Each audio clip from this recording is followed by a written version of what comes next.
U.S. President-elect Donald Trump has tweeted that the United States should look to greatly strengthen and expand its nuclear capability. It comes a day after Trump met with several military procurement officers to discuss defense budgets. For more on this, let's cross live to Jennifer Glasse, who joins us from Washington. Hi, Jen.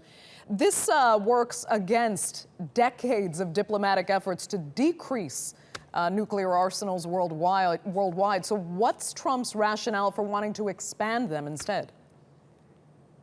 Well, that's the real question, and that's the real problem we've had covering the president-elect, because he comes out with these tweets with no rationale behind them, no context to them. Now, it does come not only a day after he met with his military advisors, but just actually a few hours after the Russian president, Vladimir Putin, called for his military nuclear weapons to be upgraded to deal with any missile defense systems. So Vladimir Putin meeting with his chief military advisors and saying that he wanted Russia's nuclear weapons to be upgraded to deal with any missile defense systems. We don't know. What we don't know is whether Donald Trump was tweeting in reaction to that, whether it had to do with his meeting with his military advisors yesterday. That's part of the challenges of covering the president-elect right now, one who hasn't given a press conference, one who hasn't talked to the media really in any form since July. Basically, he tweets or he makes these statements that can be interpreted in a number of ways, and we don't understand the rationale behind them. And tweets links to Facebook, even better, when he needs more than those 140 characters. But moving on, Jen, as for the Trump administration going forward, it seems Congress may actually have a difficult time completing some of the due diligence on certain cabinet nominees because of their actual net worth.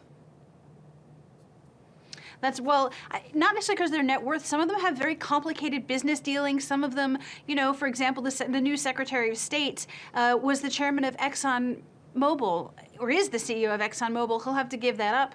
We're not exactly sure. We've had a very difficult time getting a sense of what this administration is going to do about any conflicts of interest, any ethics conflicts of interest. The rules are different for the president than they are for his cabinet members. But yeah, I think it will be very challenging to untangle all of these business interests. This is going to be the wealthiest cabinet in American history, the cabinet with really more connections to businesses and big businesses and corporations than ever in American history. And so Congress will have some time now. Congressmen and senators say that is why there is a process to basically validate these men, to endorse the president's choices. The cabinet members will all go through a Senate verification process, and they will have a chance to ask those questions, whether business interests have been set aside. But Donald Trump seems to believe that success in business translates to success in government. That's what he's betting on. But I think it's going to make it very complicated for the politicians here in Washington to see if they can separate